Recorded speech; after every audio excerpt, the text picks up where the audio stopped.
December 7th, 1941. It's history. A date which will live in infamy. It's one small step for man. The events. One giant leap for mankind. The figures. Would have vital power. Not quite to the morning mass. Let the word go forth. The drama. From this time and place. I take pride in the words, Ich bin ein Berliner. Mr. Gorbachev, tear down this wall. The deep questions. If we dig deep in our history and our doctrine, and remember that we are not descended from fearful men. It's hardcore history.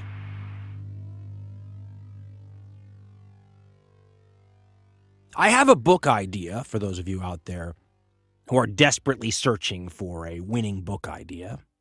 Maybe you're an author or a historian or just somebody looking for, a niche that you can exploit. I've got your book idea right here. And I don't want to say that I'm promising you you're going to make a lot of money with this idea. I am guaranteeing you will get attention. You know how the book deal works. Sometimes you get your attention with the first book and you make your money off the second book. Whatever. You don't have to cut me in for any of it.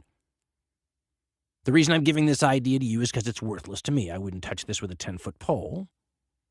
Makes me a little sick just thinking about it, but there are people out there who have stronger stomachs than I have. If you're one of them, here's your idea. Go write a book about this little explored angle of the famous World War II story. Go write a book about the long-term positive effects, things that made our modern world better today, of Nazi Germany. The upside of the Third Reich, I guess you could say. The things that we have today that make our life better that never would have happened if there had never been an Adolf Hitler, right?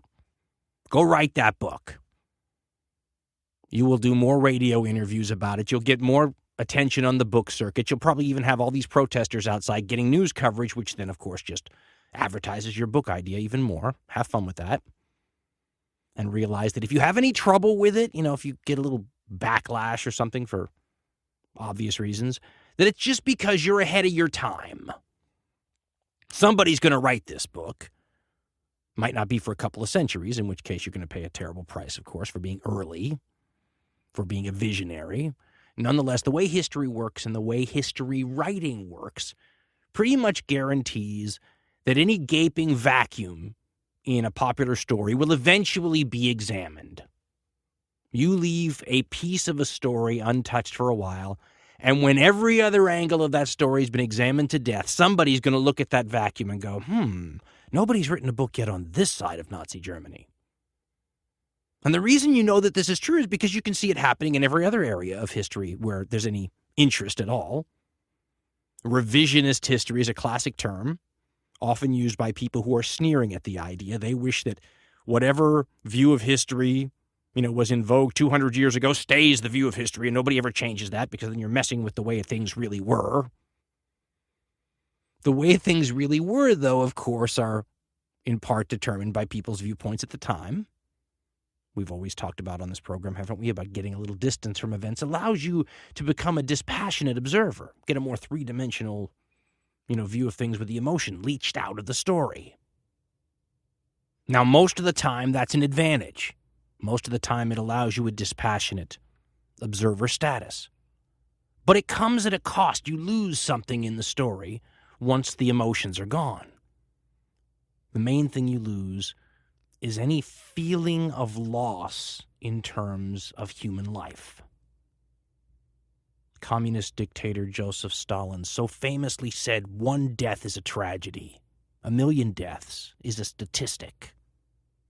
And what he's emphasizing with that statement is that once you stop knowing these people you're talking about, and once you stop having a connection to these dead people, they're not going to matter anymore. It just becomes part of the long train of casualty lists that makes up human history. Nobody weeps for people who died 500 years ago. You go write that upside of the Third Reich book today, and people who still feel the pain of the loss of loved ones in a still relatively recent situation in the Holocaust and the many wars, obviously, that were fought regionally as part of this giant war, the Second World War, those people are going to pick at your book signings because they still are attached to the dead. If you don't write that book and it doesn't get written for 500 years, you're not going to have very many picketers outside.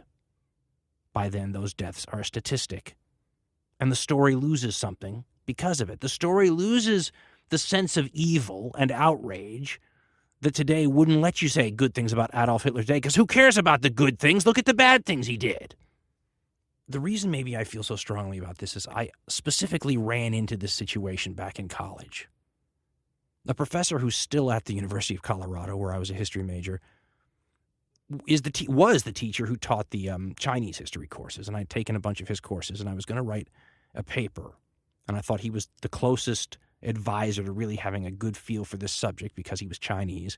The paper was on Mongol military tactics, the tactics of the famous Mongol army, probably the greatest army of all time, in the 1200s.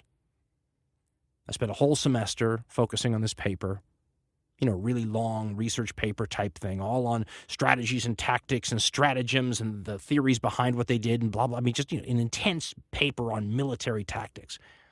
And I turned it into this professor. He called me in next week. We sat down. He handed me the paper with my grade on it. It was a whole grade lower than I thought it should be. And I'm leafing through the paper while he's talking to me, not really hearing what he's saying. And over, he's writing in red ink in various places on the paper. What about the civilians? What about the deaths? What about the executions? It was over and over and over. It was all about the nasty things that the Mongols did. Specifically, in this story, the nasty things that they did to the Chinese people, his ancestors. And when I asked him why this was something that lowered my grade, because the paper didn't have anything to do with that, it was a paper on tactics and strategies, he said, how can you divorce the military that made all of that Holocaust possible from the Holocaust itself? He said, if you were writing a paper on the German Wehrmacht in the Second World War, would you leave out the Holocaust? And I said, yes, because it has nothing to do with the Holocaust. One is about this angle of history. The other is about the other angle. He says the Wehrmacht made the Holocaust possible. I remember leaving that meeting thinking that he was too emotionally wrapped up in this whole thing because he was ethnically Chinese and he was feeling this pain and suffering left over from the terrible Mongol conquest. And he wasn't seeing this straight. The emotion, somehow, of deaths in the 1200s was still affecting my ethnically Chinese history professor. That came back to me when I was reading some of the stuff for the story I want to talk about today. We're in a period of revisionist history with the subject, as we are with most subjects. Everything's in flux, right? But we're in a particular swing of the pendulum, I'm sure it will correct itself over time on this subject, where historians and others are writing about this subject and minimizing the deaths completely. Considering that this is one of the greatest incidents of human-caused mortality in the planet's history, minimizing the deaths here would be like minimizing the deaths caused, as a direct result of the existence of the Third Reich and the Nazis. It'd be like saying, yes, lots of people died, and we all know that, but make sure you focus here on the economics in Central Europe, blah, blah, blah, blah, blah, blah, blah. My Chinese history professor would say, don't lose track of the Holocaust in this. Now, let me tell you why it puts me in a weird position. It puts me in a weird position because I'm a fan of these people. I want to talk about the Mongols, these same people I wrote this paper on in college. I've been interested and fascinated with them forever. I have an affinity for them. The problem is the stuff I'm reading today has swung so much to the other side of the classic image of the Mongol rapist and pillager, from 100, 200 years ago, that I almost don't recognize the people anymore. I'm reading books that brush off 30 to 50 million deaths. Brush them off. A sentence here or there saying, yes, the Mongols did great damage in certain places, but that's dwarfed by their impact on globalization and trade and commerce. And you would call it the classic trade-off of empire. There's a great line that was uttered at the time of the Roman Empire about the Roman Empire, where the person uttering the line said, "The Romans create a wasteland and call it peace. Just because you've killed all the people and burned down all the houses doesn't mean the trade routes won't run fantastically in that wasteland." These are some of the classic empire trade-offs, and many of the greatest historical figures, greatest in air quotes there, are people who get a lot of credit for their achievements based on stuff that happened that they never intended, byproducts of their historical deeds. And if you took away those byproducts that was credit given to them by later historians, their whole demeanor looks different. Take Alexander the Great as a perfect example here. Alexander the Great is one of the most admired historical figures of all time. There are many historians today who run against the grain trying to point out to you that that is totally undeserved. When you read about the things that some guy like Alexander the Great gets credit for, it's all stuff that he never intended to have happen. I mean, you read your history books, and Alexander takes this fantastic killer army, kills untold numbers of people, conquers all these territories for himself, basically, his future glory, his Macedonian nobles, loot, spoil, you name it, Achilles and glory. And this has the byproduct effect of spreading Greek culture, for example. Alexander's conquests are noted, for example, for spreading Hellenism to the east, which then triggers the Hellenistic age, which is one of the great, ages of mankind. And so, therefore, whatever Alexander did that was terrible as part of his conquests is somewhat balanced out by this positive stuff, by bringing, Sophocles' drama and lifelike statues and artwork to eastern Iran, I guess. When historians do that, they are shooting an arrow and painting a bullseye around it afterwards. They're acting as though that was somehow Alexander's intention and that he deserves credit for that achievement.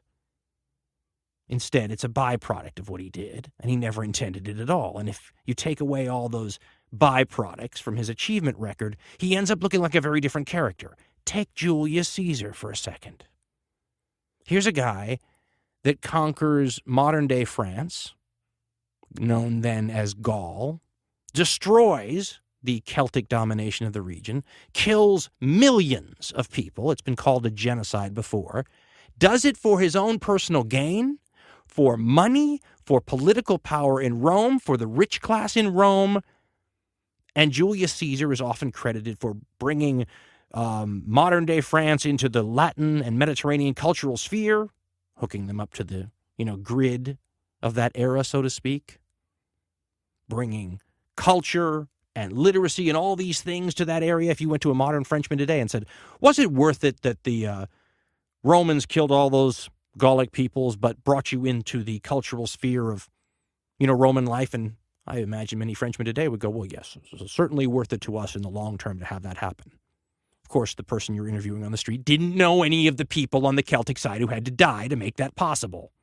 How many Celtic deaths is the introduction to Mediterranean culture worth? How many Iranian deaths is the spread of Hellenism worth?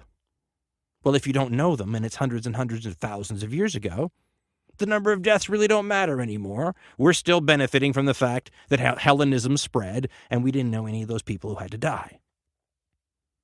If you take away or exclude these byproducts of these historical conquerors' careers, things like the spread of Hellenism for Alexander, these conquerors end up looking a lot more like people who came on the scene and inflicted a horrific amount of killing and suffering on others for no good reason. Unless, of course, you consider conquest a good reason all by itself. If the conqueror in question happened to be an ancestor of yours, you might indeed, consider it a good thing. It's interesting how countries will associate their own greatness with the largest spread of their territory, geographically speaking, or the greatest domination over other peoples. You look at a map, and the high watermark of nations is when they encompass the most territories and have the most people under their control and, win the most victories in battle, whatever it is. We still think of national greatness the way they thought of it in earlier times. We just aren't as enamored with the overt use of the powers it sometimes takes to achieve that. Historians are just as susceptible, by the way, to looking at the bright side of conquest. They will almost argue for the need sometimes for these people to appear on the scene. These people, in the minds of some historians over the ages, have been agents of change.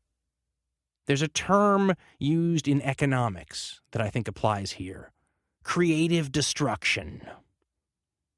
The best way I could think of to describe creative destruction's concept is when you think of an old forest, one that's rotting and bug-infested and choking the light from the ground, and nothing can grow, and it's just stagnant and dying and not going anywhere. It's a waste. And then a fire comes and burns it all down. The ashes regenerate the soil. The clearing allows the sun to reach the ground. The space that's been created allows new seedlings to pop up, and you create the conditions for new growth and regeneration. The way historians have written history casts certain individuals in that role of historical arsonist for a good cause. The world is stagnant. All these cultures are literally in rotting houses that just can't seem to fall from their own weight, and then Alexander the Great comes in with gasoline, lights the whole region on fire, and, creates the conditions for the next world to sprout up. Julius Caesar does the same thing. All of a sudden, these people who never had any intention of starting a new world, so it would be better for all of us, get credit for that. And as generations pass and we forget the names of all the people that died to make that possible, all of a sudden these people who don't deserve maybe a good label attached to them when you look at their motivations for what they did, begin looking increasingly benign and great over the ages. The figure that I want to start this story with today falls into the same category. It's a category of people that you have to call great men, in the classic sense, great in quotation marks, the great men of history. There was a historian, also a member of Britain's Parliament about 100 years ago, named Lord Acton. And Lord Acton had a great line about these people. He said, "Great men are almost always bad men." And what he means by that's pretty obvious. Let me ask a question to you this way. Would you be willing, under certain conditions, to order the killing of an innocent woman or child or old person? If you said that you would not be willing to do that, you are already off the potential great person list,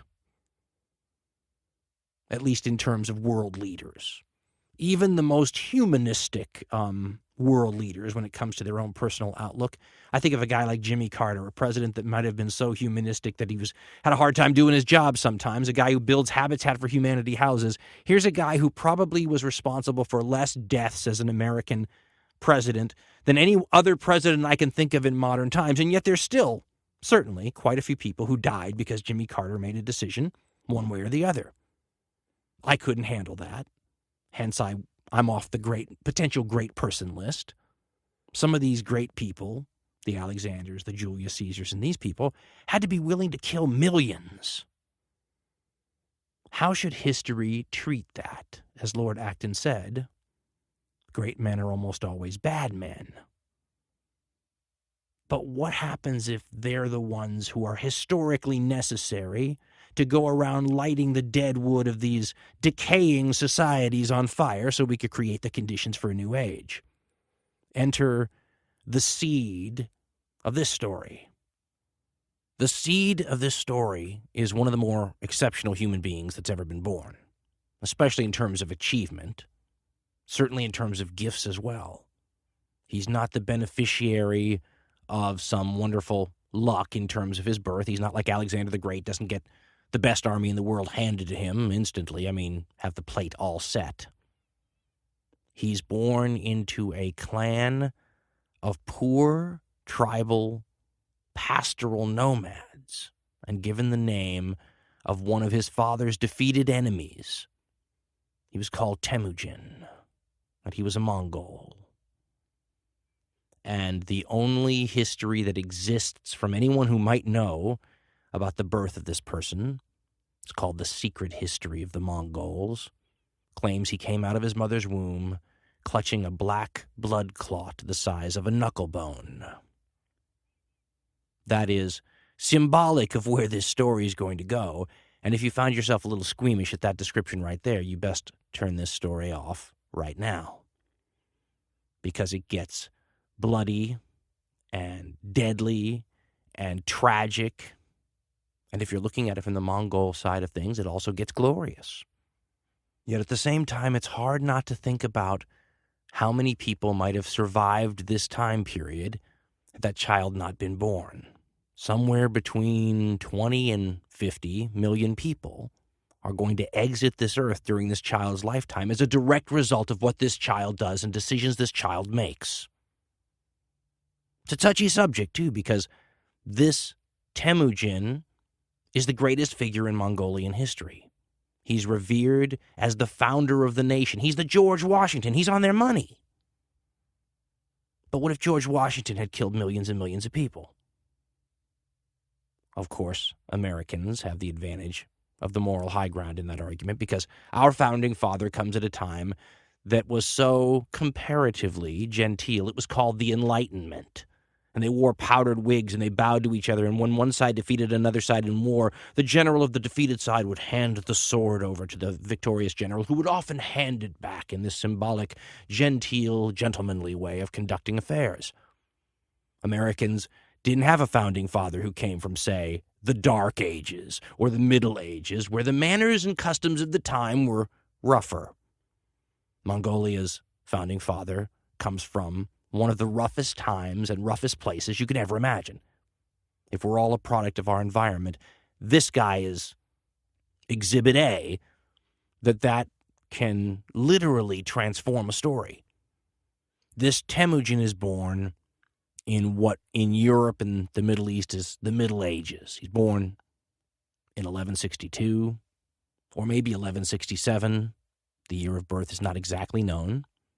He's born at a time where Europe is living in the era of knights and crusades, and there's actually a crusade going on in the Middle East.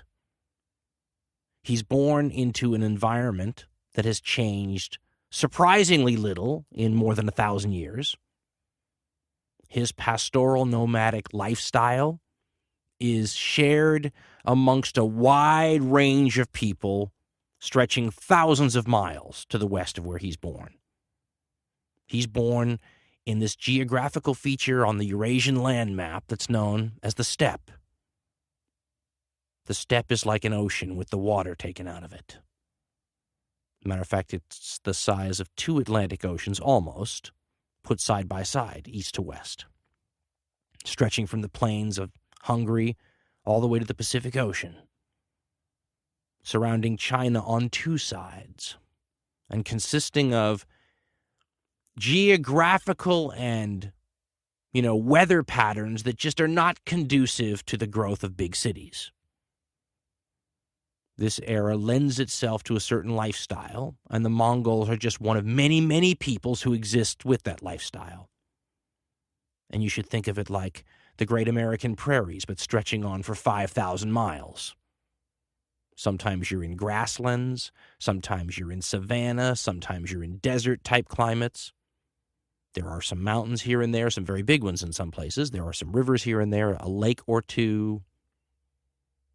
But by and large, this is a harsh environment that's flat for the most part. And the winds whip through it, and the weather changes moment by moment, and you can have snow in the middle of July and winds that'll knock you off your horse at all times. The horse is the key feature. Somewhere, and historians argue over this point viciously, somewhere between 1000 BCE and 4000 BCE, these nomadic groups of people, probably in what's now modern-day Ukraine, did something that will change history in major ways and will prove that human history is not always about humans. They will domesticate the horse. And when the nomads of Eurasia get their hands on the horse and integrate it into their population, an entire new era of world history begins, one that has only ceased to be a reality on the geopolitical scene in the last 500 years. They will create a relationship maybe is the best word, because some people would call it an alliance between humans and animals. If you're a real animal rights activist, you might call it a master-slave relationship. But somehow these people that had to walk in the Eurasian steppe in prehistory all of a sudden could ride. This whole flat expanse of, ocean with the water taken out of it seems to lend itself to horses. And pastoral nomadic societies all around the world tend to focus on a certain animal to base their society around. There are peoples known as donkey nomads in some places, other peoples known as camel nomads. These peoples of the Eurasian steppe would be the horse nomads. These horses became such a part of these people's cultures that they developed skill sets that allowed them to stand apart from other riders in the world.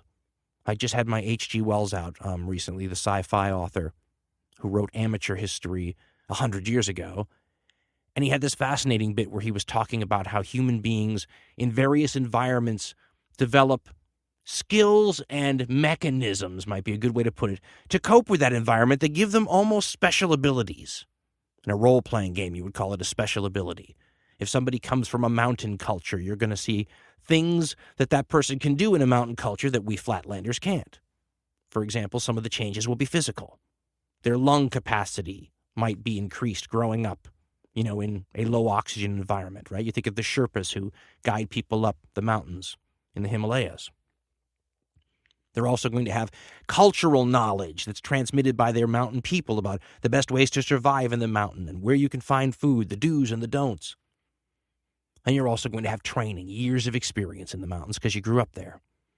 Those factors apply to these people on the Eurasian steppe too, who start riding their horses at age 3, who ride them constantly, who develop a relationship that is hard for us today to understand. It's one of these places where we're more cut off from our, forebears. In the modern world, we don't have the same kind of relationships with animals that they had in most of world history. There are some things that people 300 or 400 years ago would be able to relate more to people of thousands of years ago than they're able to relate to us now because they still have certain connections to animals that we didn't. Take transportation for a second. If you wanted to travel overland 200 years ago from one city to another, the fastest speed you're going to be able to go is the speed of a horse. That's the same speed that would have been your top speed 1,000 years before that time. And 1,000 years before that. You get an idea of how unchanging this dynamic was and how long something like the horse was actually cutting-edge technology. The Mongols lived 500 years after the Huns, who lived 500 years after the Xiongnu, who lived hundreds of years after the Scythians. All these people had societies that seemed virtually the same. Minor differences here or there, especially since they had a tendency to raid their neighbors. And as their neighbors changed, the stuff they stole from their neighbors changed. So they might have a more updated wardrobe because instead of, stealing from the Chinese in 200 BCE, they were now stealing from the Chinese in 500, CE. If the stuff you steal looks more modern, you're going to look more modern too. But the lifestyle was relatively unchanged. Temujin's Mongols were living very much like, Scythian tribesmen were living more than 1,000 years before. The pastoral nomad lifestyle was a tried and true lifestyle. It didn't have to change very much. After all, it had been in existence a heck of a lot longer than the lifestyle of its sedentary rivals. People who lived in cities and practiced agriculture were, historically speaking, the new kid on the block. The way Temujin lived, that's an ancient lifestyle, and it creates people with special abilities. And you see these kinds of special abilities anytime you find native societies, tribal groups of people who live sort of more close to the earth. You think of the Native Americans or the tribes in Africa, all these people that could track and had what you would call special abilities because the Apaches, just their ability to hide or their ability to track or their ability to find food. These are all great advantages, and the nomadic tribal peoples needed all of them. because they were constantly rubbing like sandpaper against their settled society neighbors or against their tribal neighbors. These tribes on the steppe often fought with one another more than they fought with anyone else. But when they fought societies like China and Byzantium and Rome and, these Middle Eastern societies in Persia, they were fighting societies that are sort of like our own in the sense that they're constantly developing new technologies, constantly, honing military science and building off of experience from the past, via books and learning, having huge organizational advantages over the tribal peoples. To compensate for this, the tribal peoples use their native ability. This alliance with the horse was really one half of what made these steppe people so formidable on the battlefield. The other half of the equation that was necessary to turn this into the weapon system that's one of the most famous in all world history was the bow. These Eurasian steppe nomads are horse archers, most famously anyway. All the tribes you can name from world history, from the Eurasian steppes, base their whole military on riders wielding bows. People who are so good at it that you must think of an army composed of nothing but trick riders from some circus somewhere. Those are the only kind of people who come close to your average steppe horse archer's abilities on horseback. And not just trick riders. You have to imagine trick riders who are also expert archery marksmen at the same time. I mean, the steppe nomad was able to famously shoot birds out of the sky in flight. Think about how hard that is for a moment. As a matter of fact, we're told that the Mongols specifically, although I would imagine other tribal peoples of the steppe also had this same situation happening, we're told that the Mongols were trained not to let their arrow fly until that precise moment in the horse's galloping motion when all four of the hoofs were simultaneously off the ground, thereby to not have your aim jostled, I guess. And the relationship between Mongol and horse, again, I would assume this is a typical steppe thing, reminds an observer from a settled society more like the close relationship between, say, a shepherd dog and the sheep herder.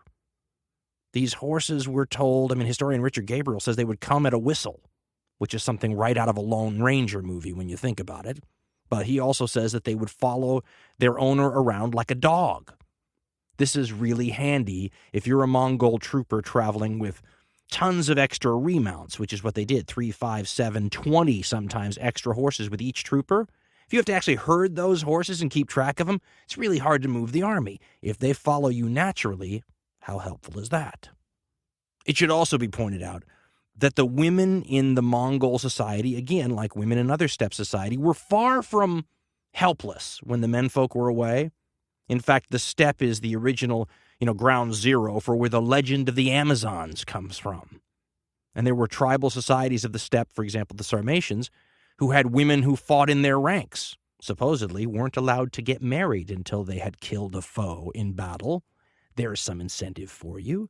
So the Mongol women, were told, could shoot almost as well as the men, if not as well as the men, and ride as well as the men. After all, they were in the saddle virtually just as often. And it was they who trained the toddlers of the Mongol tribe, both boys and girls, how to shoot and ride.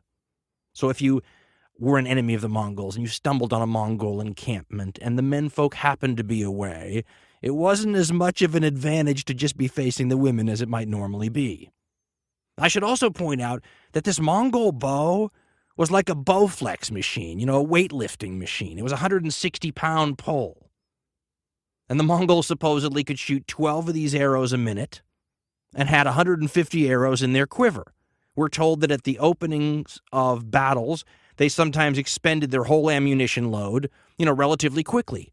How many times could you pull a 160-pound bow back before your arms wouldn't do it anymore? You have to imagine these people as, in a muscular sense, ripped from their, the strength of their hands all up their arms into their neck and shoulder muscles and their back. These are sinewy, strong people who shoot all the time. It's like using a weightlifting machine. In battle, they fought like a swarm of bees. They would give you nothing to really lash out at.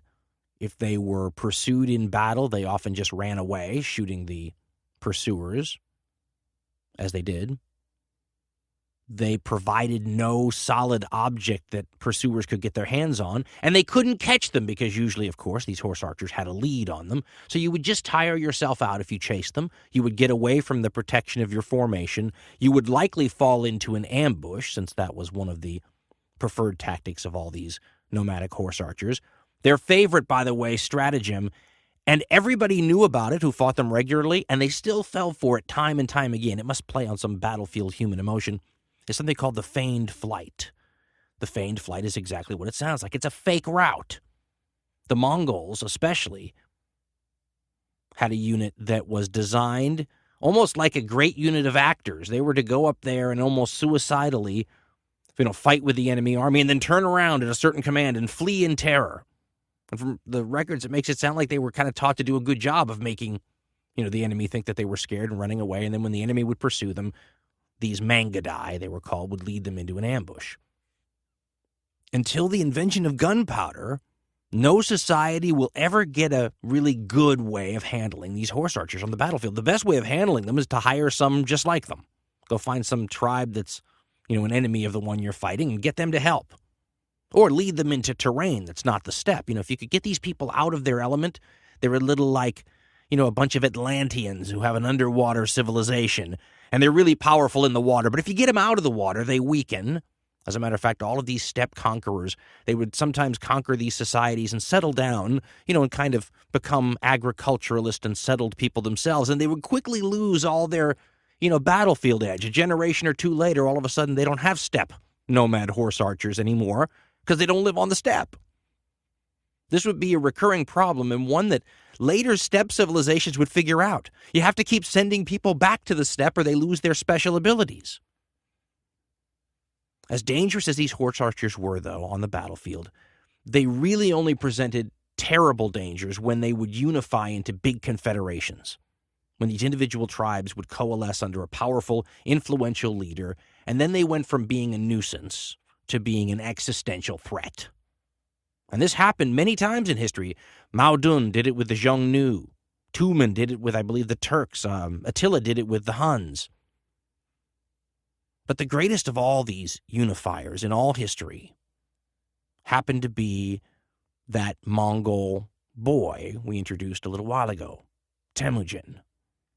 And it's possible his name doesn't ring a bell, which is understandable because once he unifies these tribes, he's going to be given a new name. A more familiar name. Temujin grows up to be Genghis Khan. Genghis Khan is, simply put, one of the most stunningly impressive figures in all history. And you have to judge him almost completely on what he did because there's so little actually known about the guy. He's one of the great mysteries of history when you think about it. Nobody as large as he was is as little known as he is. He comes from a time, really the high Middle Ages, where you would expect to at least know what he looked like. I mean, think about kings from this era and how much is known, whether they're Chinese or Byzantine or European. He's a greater figure than any of them, and historians don't even know what he looked like. They don't know the year he was born. They don't know how he died. They don't know where he's buried. He's a very mysterious figure. We don't have anything from him directly that you could legitimately say he said. Everything is from a later writing. Somebody said, and this is the oral tradition, we write it down, whatever. There are no proclamations that you could specifically say, Genghis Khan said these words, in Mongolian, exactly like that. I mean, there are some tantalizing clues that he might have had red hair, for example. There was a Persian historian said he was surprised that his grandson, Kublai, who will be a famous figure in his own right, didn't inherit his red hair. Believe that or not, as you want. Also, supposedly, he had what were called cat's eyes, or the eyes of a cat. Some people have chosen to believe that this means his eyes were green. I choose to believe that it means that they were like a cat's in broad daylight, sort of like the eyes of Sauron. Again, believe what you want. It's not that unusual, though, to have that be the case. As a matter of fact, green eyes and red hair. You can still find that occasionally in the Mongolian population of today. It's one of the wonderful ethnic things that you'll see in this mixing of different peoples on the steppe. You'll see, different features that you wouldn't expect to find on one person. I mean, the Turks were famous for having a strain of peoples in them who had blonde hair and green eyes and Turkish features. Always reminds me of that famous National Geographic photo of that Afghan girl with Middle Eastern features and hair color, but with those bright blue-green eyes. She's a wonderful example of some of that wonderful genetic mixing that happened on the steppe, where you could have people from 3 or 4 major different racial groups in the same tribe together, and mixes of all of them. Genghis Khan may very well have been an Asian-featured man of unusual physical proportions. He's supposed to have been big, who also had red hair and green eyes, or Sauron's eyes, depending on, whose opinion you want to believe, but I'm not a historian, as you know. Now, physical features aside, what makes Genghis Khan so impressive is that he's almost like watching a human version of a piece of metal, beaten and over hardened into his final form. He grows up in an almost perfect laboratory experiment of survival of the fittest in play. He's not handed an empire and a perfect army like a guy like Alexander the Great gets handed to him. Genghis Khan works for everything. By the time he unifies all the tribes, this guy has lived through a life that it defies all the odds that he was even alive. Forget that he managed to, bring himself up to such an exalted level. His life, as related in the secret history of the Mongols, so take it with a grain of salt, is one adventure after another. It would make a great movie. It's not without its dark side, though, biased as it is, of the portrayal of the Mongol Khan, the eventual Mongol Khan. I mean, here's a guy who's assassinating his brother, his older brother, with the help of his younger brother when they're still kids. Shot him full of arrows because he stole fish from him, and it was the final straw. His older brother had been lording himself over the two of them for a while, so Temujin and his younger brother sneak up on the older brother as he's sitting there in the grass. The older brother perceives that they're there and basically says, are you sure you have to do this? And if you do, spare my younger brother, would you? And then they shoot him from 2 sides. The mother freaks out and calls them destroyers. It's almost as though she knows her son's destiny. Genghis Khan is going to be one of the best examples history provides of one of these people you could call a creative destroyer. The impetus of that creative destruction dynamic we talked about earlier. If the world is a tinderbox at this point, Genghis Khan's going to come through and light it all. He was this age's greatest historical arsonist. And those who say that the climate was ripe for a good, rejuvenating fire will point out that the conditions in life on the steppe had grown to become intolerable. Everybody was being captured. Women were being raped. There was no law and order. Raids were constant. Everyone was fighting with everyone else. Life was miserable. Temujin himself had been kidnapped twice in his life. Everybody in the story seems to have spent some time in the custody of their enemies. The women often came back pregnant. I mean, the whole thing was intolerable. Now, there are 2 schools of historical thought on this. One is that this was an unusual time, and that law and order had broken down because, the power of one unifying tribe had disintegrated. The other school of historical thought is that any time where there was any law and order on the steppe, those are the exceptions to the rule, and that normally it's like the Wild West out there, and that what Genghis Khan's early life consisted of was pretty normal. Regardless of which school is correct, the admirers of Genghis Khan will point out that he was bringing law and order to the region every time he conquered another one of these tribes and absorbed it into a confederation. He was bringing the benefits of empire. Sure, it's going to cost a lot of people, but you'll have law and order and peace and commerce and justice when, we put a central authority in place. Make no mistake about it, though. This guy was a disciplinarian. And the Mongols were ruthless. After destroying the fighting ability of one tribe in battle, he forced every male to walk past a wagon and anyone who stood higher than the linchpin of the wagon had their heads cut off. In his rise to power, Genghis Khan destroyed whole tribes. Ironically, one of these tribes where Genghis Khan kills every male above the age of a child will actually lend its name to the Mongols. When the Mongols first appear in Europe and in the Middle East, they will be called Tatars or Tartars. That's the name of the tribe that Genghis Khan cut the head off, essentially, during his rise to power. It's an example of what happened to many other tribes. His defenders will point out that the creation of nation-states is not always, violence-free. If you want to make an omelet, you got to break a few eggs, and part of creating the kind of climate where there can be law and order and justice and commerce and all those things, a sense of personal security, is breaking the power of all these independent tribes, and especially their ruling aristocratic nobles who don't want anything to do with kowtowing to Genghis Khan. This is all part of creating the empire, or the nation, the proto-nation state amongst these nomadic peoples. And the Chinese are becoming aware at this time of Genghis Khan because the Chinese are always trying to stay abreast of what's going on in the various power struggles on the steppe. Chinese foreign policy for 3,000 years is all concerned with how do you keep all of these nomadic, dangerous horse peoples on our borders from combining into a powerful, dangerous confederation. Use barbarians to fight barbarians. Same strategy the Byzantines were using, on the other side of the steppe. Keep the tribes divided, keep them fighting each other, play one off against the other, and if anybody looks to be garnering too much power and authority, find some adversary that also resents it and use them to cut them down to size. When the Tartars are being, a problem, there were supposedly, historians have estimated 350,000 members of the Tartar tribe. When they're becoming a problem, the Chinese enlist Genghis Khan's help, supposedly, to help break their power. They will continually interfere in steppe affairs, and Genghis Khan's rise to power begins to concern them.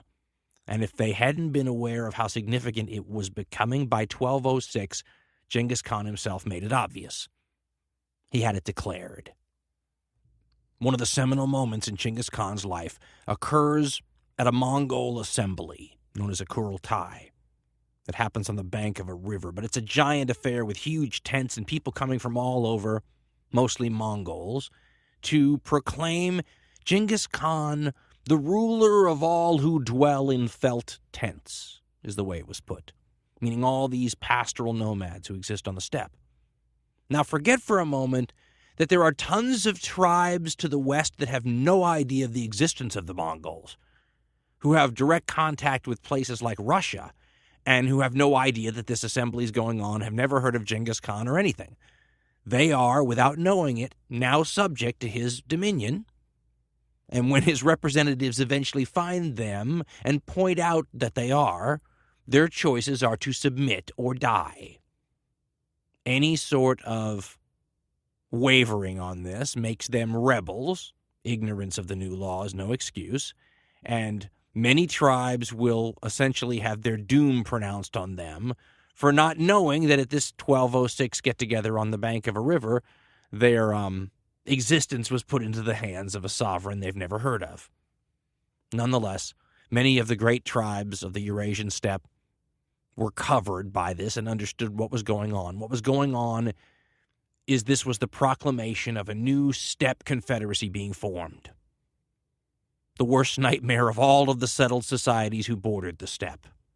The only time these tribal people became dangerous to your entire way of life is when they combined, and all of a sudden this leader, this Temujin, this Genghis Khan, which everyone argues about what that means. I'm not a historian, so I'm not going to take sides. Many think universal ruler, oceanic ruler. There are other interpretations. But his name was Temujin. His title, sort of, was Genghis Khan. And now Genghis Khan, at least in his own mind, ruled everyone who dwelt in felt tents. And if you had a different opinion, you were going to have to fight him over it. Now, the actual get-together where he's proclaimed, emperor, basically, is important for a lot of reasons. One, right there and then, he issues proclamations that basically begin the process of breaking down old, tribal barriers, of turning the traditional culture of the steppe into something that's more organized and more like, as I said, a modern nation state without buildings and cities and any of that. A nomad, pastoral version of a structured society, turning it from tribal to something perhaps more feudal, might be a good way to put it, and changing the leadership of all these tribes from people who got that way through their birth to people who Genghis Khan believes, deserve it. It's still an entire society devoted to Genghis Khan, but now the people that are most devoted to Genghis Khan and who are most competent at serving his interest are the ones who get promoted. Your bloodline doesn't matter anymore. Genghis, by the way, was the descendant of, great Mongol nobility once upon a time, but grew up because of the poisoning of his father when he was merely 9 in circumstances that were anything but royal. Those years of privation had taught him, the importance of good people at all levels, and this is one of the things that truthfully sets the man apart. He has an amazing eye for talent, and when he spots it, he grabs it, and he puts it to his uses, and he doesn't care if it comes from an enemy or from someone who just shot his horse out from under him or whatever. If he thinks you can help, him, he's going to bring you in. The second you make a mistake, the second you screw up, the second you turn against him, your head will be lopped off in 1 second. But Genghis Khan tended to foster amazing loyalty amongst the people that he brought into his circle. It'll trickle down to the very lowest levels of Mongol society, too. Whenever cities are sacked, the Mongols will go through the city and find people and question them as to what they can do. Can you read? Can you write? Can you make weapons? What can you do? And anybody who's got any skill that would be useful to the Mongols, they just grab them. The truth of it is that it was sort of the opposite of what happened when the Khmer Rouge came over in Cambodia, and it was known as the Killing Fields. You may have heard of it. And they would go in there, and anybody who had reading glasses or seemed to have any education or skills in the modern world was executed because those people were contaminated by modernity and they needed to be wiped out. The Mongols had the other attitude. If you could be useful to them and all those skills were useful, you might survive the sacking of a city. Those that didn't get pulled out of the crowd for having useful abilities were the ones who were massacred. One of the reasons the Mongols did better than any other steppe confederation, and there were many over time, was their incorporation of people who had skills above and beyond what your typical nomad had.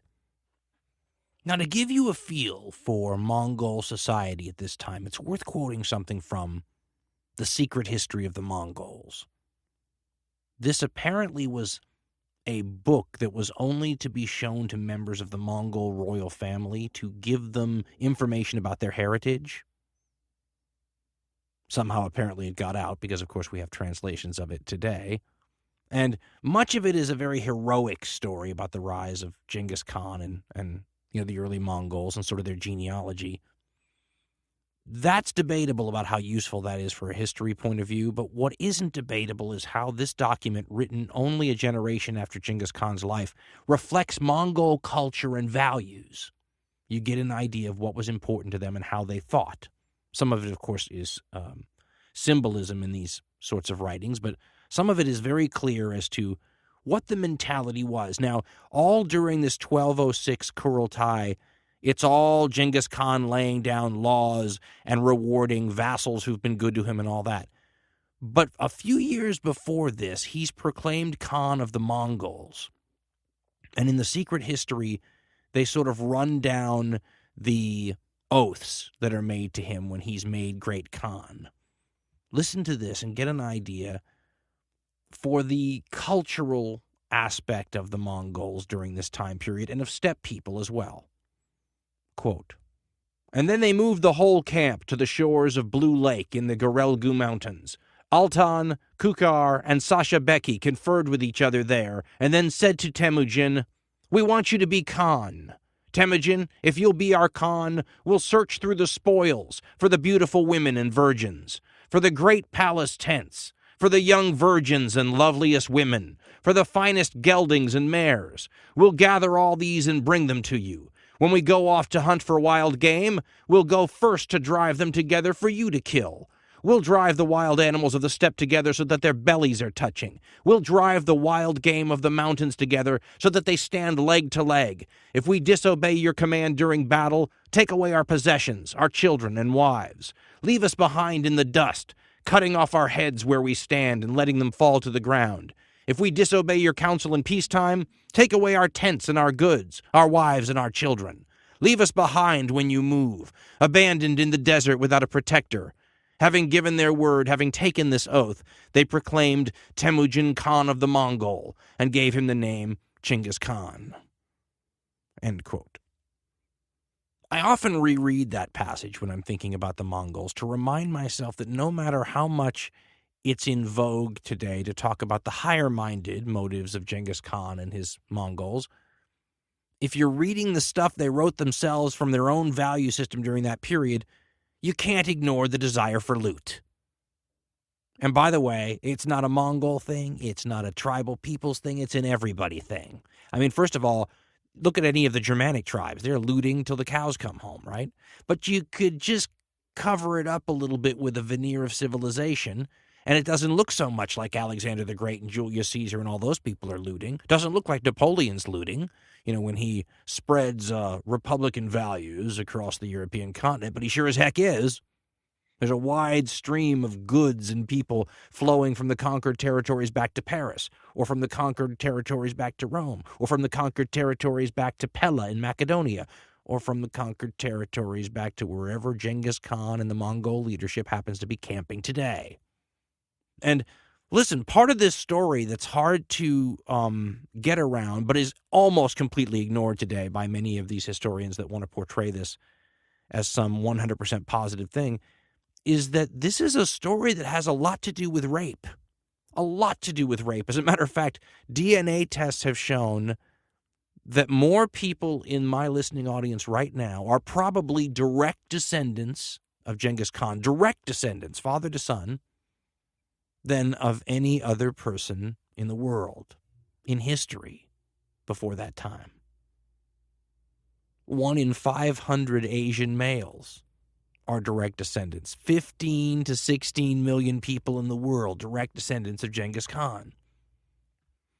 It's also a pretty good bet that many of you had female ancestors that were not there willingly. This mixing of DNA that makes you a direct descendant of Genghis Khan, there's a pretty good chance that that wasn't voluntary. You have to be careful when you read something like The Secret History of the Mongols, because I don't know if it's the way it's originally written or the way it's translated or just a cultural difference in understanding. But The Secret History will call people who are obviously rape victims wives. And it looks a heck of a lot more legitimate. It may be more like a harem where they have 50, 70, 100 wives, but at least they're all wives, right? Got to get past that a little bit. For example, there's a wonderful story, well, wonderful in a horrible way, that's indicative of this whole thing, that happens to Genghis Khan as he's consolidating his power on the steppe. He's busy wiping out a tribe of mostly Turks. The Turks were perhaps the most dominant ethnic group of steppe nomadic peoples, although their tribe probably had Mongols in it too, a people called the Naiman. And when the Naiman decide to go to war against Genghis Khan, their ruler, a Khan, has a mother. And this mother makes a statement that's recorded in The Secret History about how the Mongols just stank and how they were filthy, which, by the way, may have been very true because apparently they had this prohibition against washing clothes. Some historians think that it would have offended the Mongol god of water, so they would wear these clothes continuously until they just rotted off of them and obviously not wash them. If that's true, well, they probably did stink. She said this openly, according to The Secret History. She said that the most beautiful and pure Mongol girls, if they would wash their hands, would only be fit to milk their animals. And in The Secret History, after Genghis Khan defeats this tribe in battle, kills their Khan, executes their population, according to The Secret History, they gathered them all at the foot of the Altai mountain range, and they disposed of them. This mother of the Khan who'd made these statements about the Mongols' smell was brought before Genghis Khan. This is how the secret history puts it. Quote, "Lastly, Chinggis Khan commanded that Gerbisu, Taeyang's mother, be brought before him. He spoke to her, saying, 'It was you who said the Mongols stink and their clothing is filthy. If we could only make their most beautiful girls wash their hands, they'd only be fit to milk our cows and our sheep. Then why are you here?' And Chinggis Khan took her as one of his wives." End quote. Now, this kind of meshes with a quotation that was probably not said by Genghis Khan, but that he's famous for saying. That one of the greatest pleasures in life comes, by conquering your enemies, sleeping with their wives and children and all those kind of things. I mean, it's a well-known statement that probably was never uttered by the Khan, but that's exactly what that incident recorded in the Mongols' own history of themselves seems to indicate some pleasure, in taking revenge. Here's a woman who is the mother of the Khan that Genghis has just killed. He's then wiped out her entire people. She hates Mongols, the smell of them and everything, and now he's making her his wife. That's torturous, and it's certainly rape. And so when the Mongol historical records talk about wives, realize that that's not always a voluntary relationship. Again, it should be pointed out that this is no different than most other conquerors during, ancient times or the Dark Ages or medieval times. The Romans did stuff like this all the time. The point is that because the Mongols are perhaps the greatest conquering nation in history, perhaps the greatest series of conquests ever, and were the most successful, the rapes matter more because there were more of them. Wasn't a higher percentage of rapists in the Mongol army, just more success conquering other people, hence more actual people probably raped as part of the Mongol conquest than probably any other period you can think of, simply because of the vast scale of it. A lot of DNA got spread around during this period, and it has to be considered, at least for the female carriers of the DNA, to have been a tragedy of its own. It was a tragic period for the steppe people, this whole rise of Genghis Khan. Whole peoples were wiped out. That's the destruction part. The benefits, though, that Genghis Khan brought to the steppe are the creative part in the creative destruction. At 1206, at this great Kurultai assembly that he holds, he unveils, well, most historians think so. There are some like David Morgan who doubt the whole thing, but he supposedly unveils his code of laws, his famous Yasa. And this is a set of rules designed to create that order and justice and personal security on the steppe that's been missing. The penalties for many of the violations of this new law code are draconian. They will cut your head off for any number of things. One thing that the people like the Europeans noted when they fought the Mongols was this unbelievable level of obedience. Well, it was really a one strike and you're out, unless you had a special dispensation from the Khan. And one of the special dispensations was you get 9 chances or you get 5 chances before you get the final warning. Most people got no chances. You screw up once, don't pick that string up that the guy in front of you riding his horse dropped, and boom, your head's off. It tended to foster a high level of obedience. And the draconian nature of these laws and the fact that they were rigorously enforced created a steppe that was probably a better place to live in terms of peace and security and, justice than anyone had known for a very long time. The cost was very great. The benefits, perhaps worth it? You'd have to ask a steppe person living at the time. Nonetheless, what Genghis Khan now had created, this steppe confederation, another steppe confederation, had been sought by the people of Central Asia for some time. So you'd have to think that the fact that it was around was considered to be a very good thing. It was one thing from the viewpoint of a Central Asian to see a new Central Asian nomadic confederacy form. It was another thing entirely to look at that same development from one of the sedentary civilizations that bordered the steppe. If you're a place like China, you've just seen years, centuries, more than a millennia of foreign policy attempting to prevent just this from happening, failing. Genghis Khan is your worst nightmare, and he proves it soon after he's managed to quell the disharmony of the steppe. But once you deal with the disharmony of the steppe, once you create this confederation of nomad tribes, what do you do with it? This becomes a place where historians start to diverge on their view of what Genghis Khan's motivations were. What did he want to do now that he created this unbridled power? What he ended up doing was turning his attention to the various Chinese states. The question of why is a disagreement historians fight over. The standard view is that China was on his radar because China was where all the good loot was, and that this confederation of Eurasian nomads required the Khan to deliver the stuff when it came to, promised benefits. And they had a sort of a trickle-down way of those benefits reaching the average Mongol. All booty taken belonged to the Khan. The Khan would then distribute the booty to various nobles and leaders that he thought deserved it, who would then distribute it to their followers and all the way down the line. Some historians believe that there was a lot of pressure at all times to keep this flow of stuff coming, and that the more loot these very poor people like the Mongols got their hands on, the more loot they wanted. Created a dynamic where you had to keep the conquest coming so you could keep the flow of goods heading to wherever the Mongols were camped this week. Remember what we said, heading to Rome, heading to Pella, heading to Paris, heading to, the tents of the great Khan. I've seen other theories where historians say that drought conditions and climatic problems on the steppe may have forced these people into, rubbing up against their neighbors in a way that provoked, disagreements and eventually warfare. Steppe societies always sort of rubbed up against settled societies in a sandpaper-like way. Their culture and values were so different, often involving things like raiding and slave-taking, that oftentimes it was hard to avoid conflicts breaking out.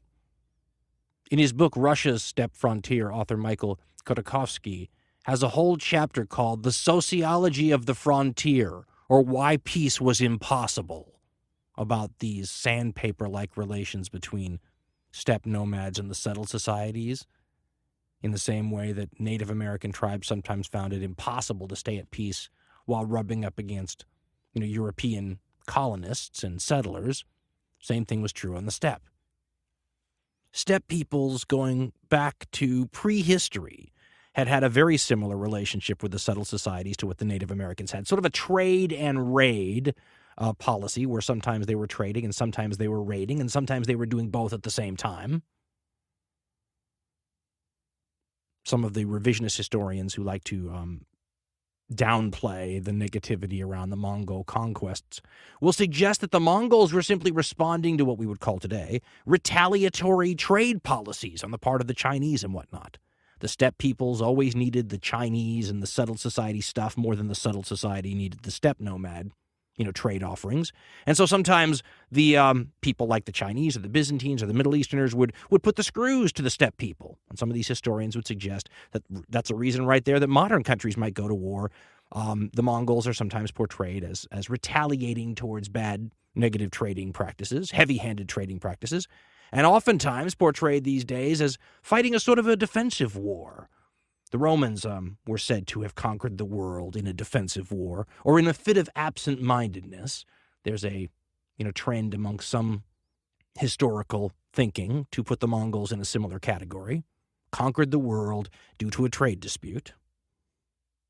Now, the Chinese had traditionally divided steppe barbarians into two types, what they called cooked and uncooked. The cooked barbarians were the ones that had already absorbed some of the Chinese culture. It made them easier to deal with. It softened them somewhat. They became more tractable, and you could negotiate with them. It also helped in some ways to eliminate some of the more rough edges. What might have been savaged barbarians when they first showed up from the middle nowheres of the steppe, after a couple generations next to China, would mellow a bit. Become a little bit Chinese, even. The uncooked barbarians were the ones who were farther into the interior of the steppe, who had less direct contact with the Chinese states, and who were considered to be more barbaric and more dangerous. The whole goal was, when one of those new societies appeared, was to cook them as soon as you could. When the Mongols formed this confederation, you get an entire steppe society led by a group of, in Chinese terms, uncooked barbarians. They were extremely dangerous, And the first of the Chinese states to find this out firsthand is a place that I will mispronounce the name of, but it was called Xisha. It was one of 3, or if you believe some historians, 4 Chinese states that were in existence at this time. It's a little bit confusing. Suffice it to say that in the periods where China is strong, their borders encompass a huge area. In the periods where the Chinese dynasties are weaker, those areas shrink and are ripped off sort of in pieces, leaving a certain center core that's still Chinese, but with other areas belonging to dynasties that may be comprised of foreigners. In this period, it's a place called Song China in the south that is still truly Chinese from top to bottom. In the north, the traditional area around Manchuria, but even around modern-day Beijing, this area is so vulnerable to attack by steppe nomads that it's often under their control. And some historians have a name for those dynasties. They're called conquest dynasties. And things like the Great Wall, which is so famous, are put up in these areas because this is a completely vulnerable spot of China, and many times had fallen under foreign domination. In this period, it's under the domination of a people called the Jurchen, originally from Manchuria, and a group of steppe and forest nomads. They ousted a people called the Khitan, who were almost Mongol. You might even call them Proto-Mongol. In the west, there was another sort of Chinese state called Xisha. Now, this was a sort of a Buddhist, Tibetan, Uyghur, Chinese mix of a place, but it was the weakest of the 3 current big Chinese kingdoms. This is where Genghis Khan decided to attack first. For the first time in his life, Genghis Khan is now going to be commanding his army against a very different kind of force, one of the armies of these settled societies. He's been fighting for decades, but he's been fighting against other pastoral nomads of the steppe who fight with troops very similar and with tactics very similar to his own. Genghis Khan's Mongol army is not some brand new thing on the scene, no matter how much we military fans of history like to pretend that it is. It was maybe 1 generation better than the Khitan army, which was 1 generation better than the army that came before it. I mean, it was part of the normal evolution of steppe military tactics. You kind of cheapen the real thing that made the Mongols so effective if you blame it all on having a superior army. The main thing that made the Mongols so great militarily was leadership. And it starts off with Genghis Khan, who was probably the greatest military strategist who ever lived. Remember, tactics are battlefield command. Strategy is what happens on the larger level, while you're maneuvering to get to the battlefield, might be a way to put it. To be a great strategist, like Genghis Khan was, and to have a nomadic steppe army, as the Mongols were, at your disposal, is to put the perfect weapon into the hands, of the man who knows how to use it. He's like a great swordsman, and of all the weapons you could hand him, you hand him a sword. The Mongol army was probably the most strategically mobile army until the invention of the internal combustion engine. Nothing moved like a steppe army, and the Mongols were the best steppe army that ever, took the field. First of all, they didn't have a supply train most of the time. Every now and then they would, but most of the time, especially in this period when Genghis Khan is leading them, the Mongols have no slow train of wagons and civilians and support, elements to slow them down. The entire army is mounted, and it moves at the speed of a horse. Each Mongol soldier is self-sufficient. Now, oftentimes the army would drive herding animals with it, just have usually Mongol boys too young for battle in control of the flocks of sheep and other animals that kept the army fed. But even if the army didn't have these animals trailing along with it at full speed, they didn't need it. The Mongol society built around the horse, as it was, meant that these horses that the Mongols were riding carried everything they needed to live. Now, the Mongols didn't just have one. Each cavalryman had at least 3 remounts with him. So you have to imagine when this army goes on campaign, it kicks up a lot of dust. This is a big army where animals outnumber people, 5, 6, 7 to 1. But you could live off those animals because they were the same animals the Mongols often lived off of when they were at their encampments. First of all, the horses were all female and you could milk them. Mare's milk was a staple of the Mongol diet. They could even create their famous alcoholic beverage out of it.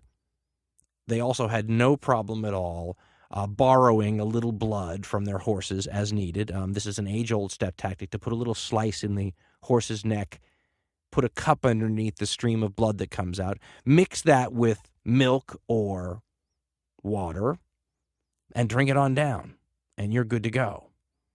These Mongol armies could move so quickly that these settled societies couldn't deal with them. They would appear out of nowhere. As a matter of fact, a lot of historians believe that the reason that chroniclers in the settled societies always thought these Mongol armies were huge is because they would see them everywhere and never think that it could be the same elements being seen over and over and over again, just moving really fast from one place to another. They assumed it was another unit entirely. I had a teacher once that said the role of a good strategist is to win the battle before your army even arrives on the battlefield, through superior maneuvering and whatnot. The Mongol army was built for maneuvering, and Genghis Khan was the greatest strategist, in my opinion, who ever lived. That's a marriage made in heaven, or if you happen to be one of these Chinese states, a pairing made in hell. One other aspect of Genghis Khan's leadership needs to be mentioned, though, as well. His ability to spot other great leaders and to incorporate them into his forces. And we touched on this a little earlier, didn't we? No matter how great of a leader Genghis Khan was, he's one man at the top of a pyramid. The Mongol army is so well led at every level because Genghis Khan makes it a point to grab any gifted people he sees and impress them into his forces. He would find enemies. One guy who turned out to be one of his greatest generals of all time was actually a person who supposedly shot his horse out, the Khan's horse out from under him. And when he was brought to the Khan, he admitted it, which the secret history says Genghis Khan said most people wouldn't admit to that. Guy turns out to be a gifted general. Boom, Genghis Khan puts him in command of some of his forces. This was the Great Jebe, known as the Arrow, just because of that incident with the horse. Another one of Genghis Khan's generals, a guy named Subadai. Jebe and Subadai probably both belong on the top 10 greatest generals of all time list themselves. So imagine if you yourself belong on that list as Genghis Khan, and now 2, maybe 3 of his underlings belong on the list too. That's an amazingly well-led army. And all through the ranks, Genghis Khan was promoting people based on their ability to lead only. This was a departure from normal practice on the steppes where one's relationships and alliances and family and all that sort of stuff determined, you're moving up through the ranks. One can think of a system like the British system in the 17 and 1800s where, you could buy commands and you would move up because of the importance of your parents or your family or whatnot. That was normal practice among steppe tribes too. Genghis Khan turned this into a system of merit.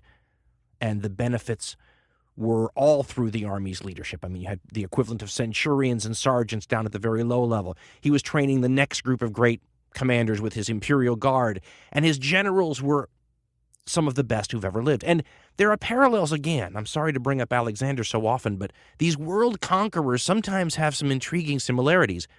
Alexander the Great was maybe the greatest tactical general of all time, and yet around him was a core general staff of people who were unbelievably gifted too. They have their own name. They're known to history as the Diadochi. And these commanders were so august that when Alexander dies at the tender age of 32 or 33, they split his empire up, each one taking a nice giant hunk and ruling them as kings. Guys with such august names who start whole dynasties like Ptolemy. The Ptolemaic dynasty, Ptolemy was one of Alexander's subcommanders. The Seleucid dynasty, Seleucus was one of Alexander's subcommanders. Guys like Antigonus, Lysimachus. I mean, it's a huge group of amazingly good commanders.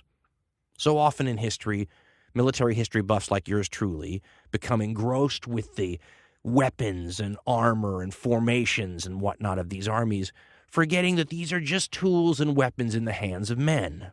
And sometimes you can win against the other guy with completely inferior weapons.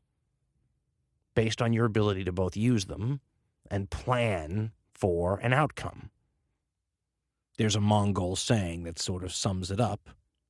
An army of donkeys led by a lion will defeat an army of lions led by a donkey. The importance of leadership cannot be overstated.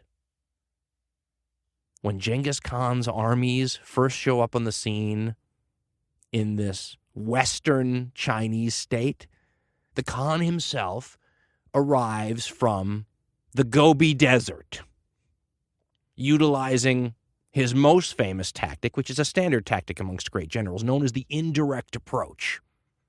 Don't attack an enemy frontally where they think you're going to come from. Go to great lengths to come from a direction he's not expecting. In this case, the Western Chinese state run by people called the Tanguts, this Shisha, thought that the Gobi Desert could not be crossed by an army of human beings. They would die and leave their skeletons somewhere in the vast wasteland. Genghis Khan not only gets through the Gobi Desert with his army just fine, but arrives from a direction unexpected against this Chinese state, ready to fight. And the Khan's arrival from, the Gobi Desert area was a sign of how serious this was going to be for this Western Chinese state. They had dealt with Mongols before. In fact, the Mongols had raided into their territory in 1205 and in 1207. In 1209, the Mongols were coming not as raiders to steal loot. They were coming now to conquer. And this was different. This was an existential threat. Before Genghis Khan, as we said, you get these nuisances, raids, which will kill people and take away slaves and burn towns and steal stuff, but it doesn't threaten the integrity of the state. Genghis Khan now is here to conquer this Western state and incorporate it. That's a whole different thing. That's exactly what the Chinese foreign policy advisors were always worried would happen if all these tribes were consolidated under a single powerful leader. In 1209, the Khan arrives from the Gobi Desert ready to take down the Western Chinese state of Shisha. Some battles are fought between these different kinds of armies. Now the Mongols have to deal with disciplined Chinese infantry and infantry blocks, and it's a whole different kind of situation. Now, it's no problem on the tactical battlefield. The problem comes when these Chinese retreat to their cities. The Mongols have the same problem virtually every, not just steppe nomad, but every barbarian army anybody's ever run into has. They have a problem with walls and fortifications. These Chinese cities are all protected by defenses, and the Mongols really have very little ability to conduct sieges. They will actually just storm some of these cities, losing lots more people than they're used to in the process. This war in Western China becomes a testing ground for the Mongols. They get a chance to see on a much smaller scale what it's going to be like if you decide to take on the other two big Chinese states, because this is a smaller version of the same thing. The Mongols try their hand at siege warfare and fail miserably. What they do is they take lots of prisoners from these territories and begin to do something that they will use throughout their conquests. They take the civilian population and they make them into cannon fodder. In this case, they have this very dangerous idea to dam up the Yellow River and then unleash the water onto one of these cities that they're besieging. They don't have siege weapons, but they can use the river. They don't want to conduct this dam building themselves because it's extraordinarily dangerous, so they make all these civilians that they've captured do it, and halfway through the process, the dam bursts. Now, it has a good and bad effect. The bad effect is that the Mongols get flooded while they're conducting the siege. And, the water's up to their horses' shoulders or something, and they can hardly conduct operations anymore. The upside is that it tells the people in Western China that this is eventually a losing battle, and you should give up now while you still can. A deal is reached where the state gets to continue to exist. This Western Chinese state doesn't go away, but they give the Mongols incredible amounts of stuff. But perhaps more importantly, in terms of the strategic vision of things, Genghis Khan had solidified, one of his flanks by reducing this Western Chinese state to a form of vassalship. He eliminated the chance for it to stab him in the back if he took his armies elsewhere. And it looked like he had a plan to do just that. In the year 1210, he calls a conference of all his commanders, brings them back to Mongolia, tells everyone that they have to attend or else, says, quote, "One who remains in his own locality instead of coming to me to receive my instructions will have the fate of a stone dropped in water. He will simply disappear." End quote. At this meeting, the great Khan tells them they need to study things like siegecraft, and they need to build scaling ladders, and they need to, each of them, have their own little contingent of troops whose job it is to, besiege walls. Why would he want to do that? Well, because the great plum of, money, gold, everything you could ever want in the world was sitting right over, nearby, an area that was so ripe for conquest that it had already been conquered over and over again by armies similar to his own. Northern China, now known as the Jin dynasty, and whose leader was called the Golden Khan. Now, he was called the Golden Khan rather than the Golden Emperor because he really was a Khan playing the part of an emperor now. A couple generations ago, these had been Jurchen tribesmen who operated similar to Mongols north of China in the Manchurian area. They came down a generation or so ago and defeated another steppe people who were even more like the Mongols than the Jurchen were, a people called the Chitans. Now, Jurchen, Chitan, and the native Chinese were all living precariously together in this northern Chinese state, the Jin dynasty. Genghis had been receiving information and intelligence for years telling him that the Jin were ripe for the taking, that they had degenerated, that their leadership had gone Chinese, gone native, which is what always seemed to happen to these steppe peoples. They would take over a settled society, and in a generation or two, as we said earlier, they were no longer producing horse archers, and they had turned into, well, in this case, they call it Sinicized steppe nomads. That didn't mean, though, that Jin dynasty China wasn't extremely formidable. The Jin had just defeated the Song in a conflict, the Song, the southern Chinese, basically proving that they're the top of these Chinese states in terms of power. Modern historians estimate that the Jin could put an army of 600,000 men into the field, 120,000 of which are thought to be horse archers. That's more horse archers in the Jin army than the entire size of the entire Mongol army at this point. The Jin had more than 50 million people in its territories and unlimited resources. If any of those 600,000 soldiers died, the Jin could replace them instantly, practically. Tons of money, tons of history and literacy and learning and mercantilism and craftsmen and everything else. They were very intimidating because of the resources that they could bring to bear. The Mongols, though, were no slouches in the intimidation field either. Now, they couldn't bring all these resources to bear. They weren't scary because of that. They were scary because they were scary. Whether this was a deliberate attempt, as some historians think, by Genghis Khan to create a ferocious sort of reputation so that you intimidated others into, bowing before you and giving up without even fighting, and it worked in many cases. Many cities are thought to have surrendered. Perhaps whole peoples are thought to have surrendered simply based on the Mongols' hideous reputation, a reputation not unlike, for example, the ancient Assyrians, who historians also think may have done this deliberately as a way to sort of, gain a psychological edge on their opponents. But when the Mongols were fighting in Western China, it quickly became apparent that if you didn't surrender to the Mongols right away, and sometimes even if you did, they were going to kill every man, woman, and child in the city that didn't surrender. And they did it in an interesting way. Chroniclers from opponents of the Mongols would suggest that the Mongols tortured people, but historians don't think the Mongols did torture people. They think that they were absolutely clinical about the way that they killed people. If you recall the secret history of the Mongols talking about them disposing, are the exact words, of the Naiman, although the Naiman continue to exist in history, so it's an interesting. Maybe it was just certain tribes of them. But basically, the Mongols had worked out an almost mechanized way to execute large populations of people. They had it down to a science. They would literally do it in a short period of time, but they would do it using battle axes to cut people's heads off.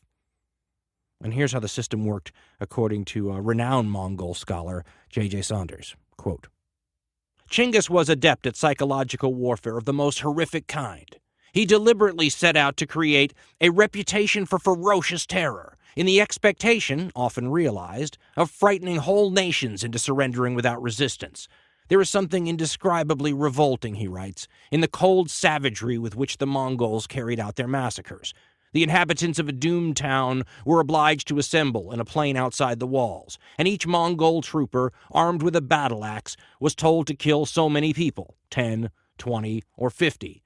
As proof that orders had been properly obeyed, the killers were sometimes required to cut off an ear from each victim, collect the ears in sacks, and bring them to their officers to be counted. A few days after the massacre, troops were sent back into the ruined city to search for any poor wretches who might have been hiding in holes or cellars. These were dragged out and slain. Some modern critics have suggested several reasons for this bloody policy. That the nomads feared and hated walled cities, and on taking possession of them were seized with a kind of frenzy of destruction. Or that the killings were intended to prevent revolts in the rear as the Mongol army passed on. Or that Chinggis and his successors, being convinced of their divine mission to conquer the world, treated resistance as an unforgivable crime against God and the Khan. But it is more probable, he writes, that terror was erected into a system of government to spread fear and panic and demoralize their enemies before a shot had been fired against them. End quote. So, the Jin were intimidating because of their numbers and size and resources. The Mongols were intimidating because they were badasses. And they deliberately spread word of this to potential friends and foes alike. Now, it should be pointed out in their defense that the Mongols really weren't any tougher on anybody that they ran into, captured, fought, than they were on their own people. One of the reasons the Mongol army, and this goes back to leadership too, this is a function of leadership, one of the reasons the Mongol army is so incredible on the battlefield is the extraordinary level of discipline amongst its troopers, something many steppe armies are not known for.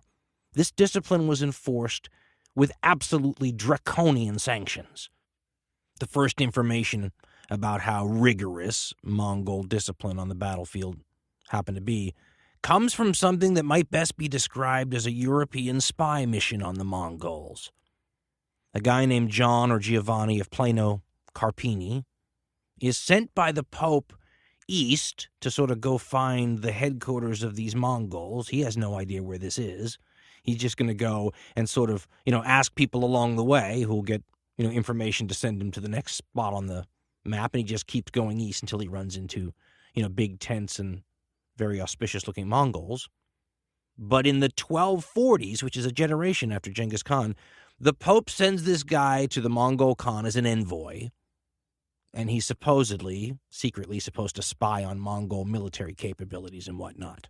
Because by this time, the Mongols had already come and dealt with some Europeans in a militarily significant way. So they weren't totally unknown, but no one had ever, gone and seen them. It had always been the other way around. So John of Plano Carpini writes this piece for the Pope that has since made it into history and is either the first or one of the first accounts ever given by a European about what it's like, on the steppe with the Mongols. And he talks about, what the sanctions are for screwing up in the Mongol army. Here's what he says. And he had just finished talking about Mongol organization, by the way, which is decimal, which is how all the steppe, or most of the steppe peoples were. Sometimes the Mongols get credited with inventing this. They didn't invent it. 10 troopers were one unit. 100 troopers were another unit. 1,000 troopers were another unit. So John of Plano Carpini just tells you that, and then he follows up with this. Quote, when they are in battle, if 1 or 2 or 3 or even more out of a group of 10 run away, all are put to death. And if a whole group of 10 flees, the rest of the group of 100 are all put to death if they do not flee too. In a word, unless they retreat in a body, all who take flight are put to death. Likewise, if 1 or 2 or more go forward boldly to the fight, then the rest of the 10 are put to death if they do not follow. And if 1 or more of the 10 are captured, their companions are put to death if they do not rescue them. End quote. Now, as I said, this is a function of leadership here. These are the leaders making sure that the troops are held accountable, that they are praised and promoted when they do well. That's that system of merit that the Khan introduced. But also that screw-ups are absolutely not permitted. The real possibility of you being a Mongol trooper and you getting your head cut off not only kept your mind on your work, but also made sure that boldness was rewarded and supported on the battlefield, and acting, on your own initiative and not supporting, your fellow unit members, that was punishable by death. And not just death for you, death for everybody. You'll get the whole unit killed if you screw up. That's a level of control and discipline that almost no other army during this time period possessed, and it provided an enormous advantage on the battlefield. The story about things coming to a head between the Mongols and Jin China supposedly happens when a new emperor comes to the throne in northern China, and his envoy goes to Genghis Khan to get him to kowtow before the new emperor. Now that Genghis Khan is dealing with a supremely, maybe the most literate society in the world, you begin to see his name in the Chinese records. In this case, this quote is from records written later, but people who certainly would have had access to contemporary accounts. And they describe the incident that touches off this conflict this way. Quote, "The Jin Emperor sent the Prince of Wei, Yunji, to receive the tribute at Jingzhou. The Emperor, meaning Genghis Khan, received the prince but declined to offer the full ritual ceremony of greeting. Thereupon, Yunji returned to the court and sought troops in order to attack Genghis Khan. The Emperor Zhaozong died at this time and was succeeded as Jin Emperor by Yunji, who sent news of his accession to Genghis Khan by hand of an ambassador, to whom Genghis should have kowtowed on accepting the message. When Genghis learned the identity of the new Jin Emperor, he made offensive remarks about him, faced the south, spat, mounted his horse, and rode off to the north." End quote. Now remember, this new emperor of Jin China was someone who the Khan had met. He was the same Yunji who had been sent by the last emperor to negotiate with Genghis Khan to begin with. The Khan apparently took the measure of the man and was not impressed, to say the least. Now, a couple of rationales are used by the Khan to justify this war. On one hand, he turns it into a war of vengeance, tells the Mongols that past humiliations by these Jurchen on their people, were inexcusable, cites a couple of relatives of his father and grandfather that they were kind of indirectly responsible for having killed, and says that it's time to avenge their blood. In addition, several sources say that he had a communion with God. The Mongols were, at least Genghis was, kind of shamanistic, might be a good way to talk about it. Worshipping the gods of the steppe and the open sky, for example. Some of them were Christian, Nestorian Christians, some were Buddhist, but the great Khan either went to a mountaintop, according to one source, or into a tent and stayed for 4 days explaining, to the god or gods, that he wasn't at fault for this. He didn't ask for it. It just was brought on him. And then after 4 days, one of the sources say, he emerges from his tent and tells his people, quote, "Heaven has promised me victory. Now we must prepare ourselves to take vengeance on the Altan Khan." End quote. So as far as Genghis Khan's motivations for doing what he's doing, you can take your pick. Maybe it really was vengeance, as he suggested in one or two cases. We shouldn't underestimate the blood feud aspect that was common in tribal cultures. The Mongols are far from the only people who felt that way, so that might have been more important than we modern people in a different culture suspect. It might have been religious in nature. Later on in the Mongols' history, based on Genghis Khan's views, it's going to get very religious. Heaven's going to promise the Mongols world conquest. Maybe it starts now. Maybe the emergence from this tent or coming down off the mountain, Moses-like, is the beginning of this divine mission where God says, go conquer the world, and Genghis says, I'm just following orders. It could be for the obvious reason. Loot, booty, stuff, money, slaves. These had been motivations for steppe peoples from time immemorial. Why should it be any different now? In fact, some historians suggest that this confederation, this newly formed confederation of Genghis Khans, would break up if they weren't continually reinforced with stuff.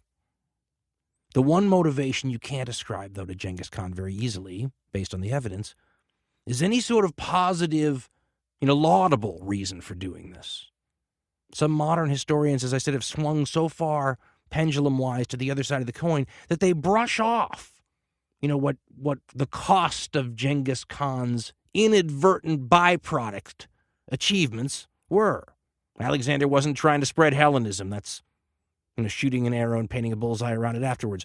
Genghis Khan wasn't fighting with northern China for any high-minded reasons we would recognize as beneficial today. Maybe the Mongolian people would see it as beneficial because one of his reasons might have been to make his people better off. But we don't ascribe good motivations to other world conquerors if their goal was to make their own people better off. Hitler's conquests in Europe are not okay because he was trying to make Germany better off, although maybe some Germans might think so. I think there'd be a very small crowd. But this war that the Khan is about to get into with Jin China will almost certainly cost more human lives than any war until the 20th century. Certainly, if you add up the war with Jin China, followed by the war with Sung China, the last two Chinas left, there's no question about it. Nobody knows, by the way, how many people died in the conflict that's about to happen. They did a census before the Khan's invasion, and they did a census afterwards, and tens of millions of people are just gone. Now, some of these people left. There's no question about that. The question is how many, didn't. Those are the people that just disappeared. The Guinness Book of World Records used to say that 50 million people were killed in the wars of Genghis Khan. Nobody knows how many people have died to this point on the steppe. Steppe populations aren't that huge. This is a war with the most populous nation-states in the world. And the people, millions of them, are going to suffer the fate Genghis Khan predicted for anyone who didn't accept his invitation to the important Mongol meeting. They're going to suffer the fate of a stone dropped in water. They are simply going to disappear.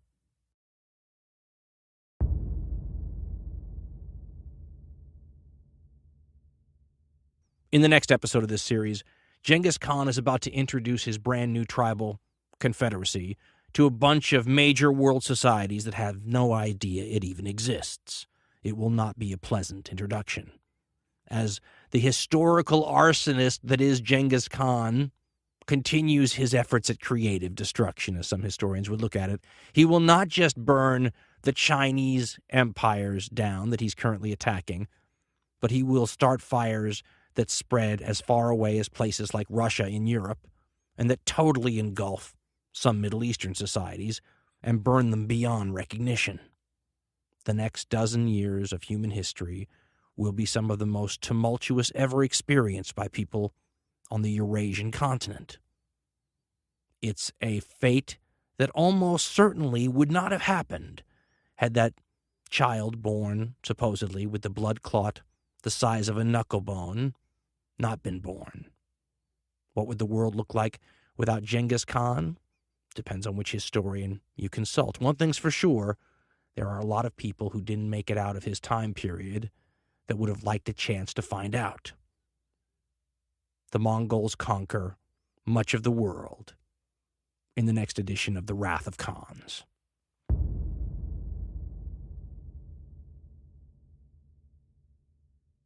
If you think the show you just heard is worth $1, Dan and Ben would love to have it. $1 a show. It's all we ask. Do you shop online at Amazon.com? If you do, consider doing so through the Amazon search window on dancarlin.com. Your shopping experience will be the same as always, but Amazon will give Dan and Ben a little kickback for sending you there. Go to dancarlin.com for information on how to donate to the show. Don't forget, you can buy and instantly download past episodes of classic hardcore history right from the website. Go to dancarlin.com to get the shows. Hi, everyone. Dan here, obviously, with a little message for those of you who are not following us on the social media outlets out there, Facebook, Twitter. The Twitter address, by the way, is @HardcoreHistory. Based upon all of the things you people tell me, I'm trying very hard to make good use of this social networking tool to try to spread word about the program. We announced the minute we released what I'm going to tell you about now via the social media, because of the time lag, the considerable time lag between Hardcore History episodes. Sometimes you folks who aren't following us on the social media don't get this news for weeks, and my apologies for that. But the new, not so new anymore, extra edition program that goes along with our last podcast, the Logical Insanity Blitz Edition podcast, that's available for download right now if you didn't get enough bombing and invasion and, horrific moral questions in the last program. Only for the hardcore, as we like to say, and that's spelled core like the Marine Corps. Some of you out there taking to calling yourself the hardcore. Well, this is for you. Most people, for example, with the first extra show we did, the extra Thor's Angel show, most people had quite enough of Germanic barbarian talk after 4 hours. If you're one of those hardcore who didn't, the extra show was for you. We also throw some director's cut type stuff in there, tell you what we were thinking, sometimes talk alternative theories on ways we almost went but didn't, information that didn't get into the show, and always the stuff I'm into. So there's more military stuff. I don't like to bore most people with the deep military stuff, but sometimes some of it's real interesting to us, weirdos. And, the hardcore, the extra shows are for you. They're $1.99. We priced them to sell. You can download them off the website. And just so you know, this was mostly your idea. Working in conjunction very closely with about 75% of those of you listening to us, we came up with this extras idea as a way to help attempt to boost our funding here on the program, which is perpetually, shall we say, funding is always a concern, and there's a lot that goes on behind the scenes as we try to run this company that I'm completely unqualified for. So working hand in glove with many of you, the decision was made to try to make good use of, all the stuff that's left over from a hardcore history program that doesn't get used and that could possibly be packaged in a way that you found worth $1.99, and maybe that could help us down the road long term. Those of you who've been using the Amazon search window on our website to buy your Amazon.com stuff, thank you. That helps a lot.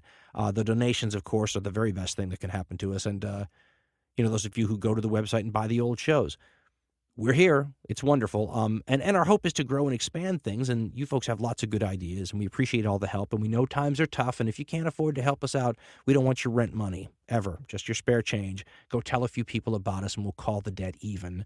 We wouldn't be here without you. We appreciate it, and I'm already hard at work on the next Hardcore History program. Number 2 Mongol program is already in production, and eventually there'll be an extra show for that too. Thanks, everyone.